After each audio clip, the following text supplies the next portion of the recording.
My NFL mock draft uses the betting markets to make the picks. All of these picks are driven by the betting odds. I was primarily using DraftKings Sportsbook for this one. There were 11 fantasy relevant players that ended up going off the board, and we'll just quickly run through those. It started chalk. Caleb Williams, pick 1 to the Bears. Jaden Daniels, pick 2 to the Commanders. We have Drake May going pick 3 to the Patriots.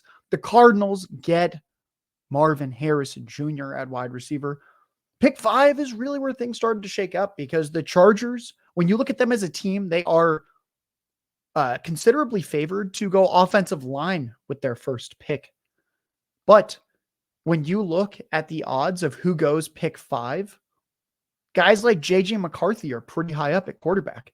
And if you look at the odds of J.J. McCarthy to go top 5, he right now has a 65% chance to go top 5.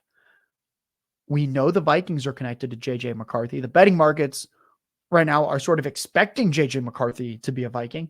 So the Vikings traded up into pick 5. The Chargers traded back to picks 11 and 23. So the Vikings selected J.J. McCarthy. At pick 6, the Giants, who have been wide receiver needy, desperate for years now, take wide receiver Malik Neighbors out of LSU. Pick 9, the Bears, they double tap offense. They had Caleb Williams at pick 1. They take wide receiver Rome Odunze out of Washington at pick 9. The Jets at pick 10, they get Aaron Rodgers, his first round weapon. Oh, we love this. Brock Bowers, tight end, goes to the Jets. Garrett Wilson, Brock Bowers, targets consolidate around them. And then we have a massive break. Picks 11 through 22 are all offensive line and defense. Pick 23, the Chargers' second pick from the Vikings.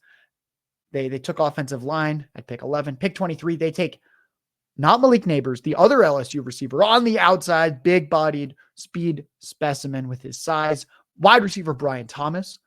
We have to fast forward a few more picks. Then at pick 28, the Bills are heavy favorites to take a receiver.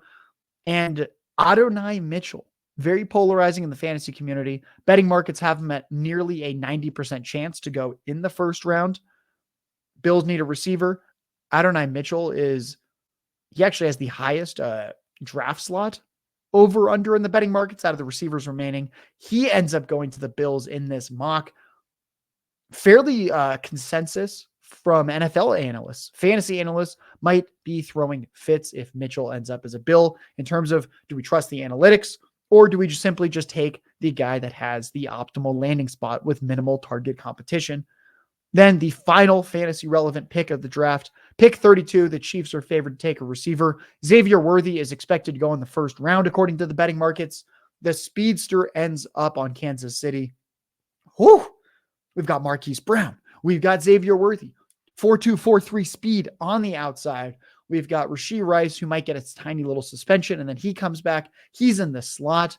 He's got yards after the catch ability. Travis Kelce is also operating out of the slot. Patrick Mahomes has his incredible supporting cast once again. A couple players that just missed the cut. Michael Penix and Bo Nix at quarterback. Penix is a slight favorite to sneak into the first round.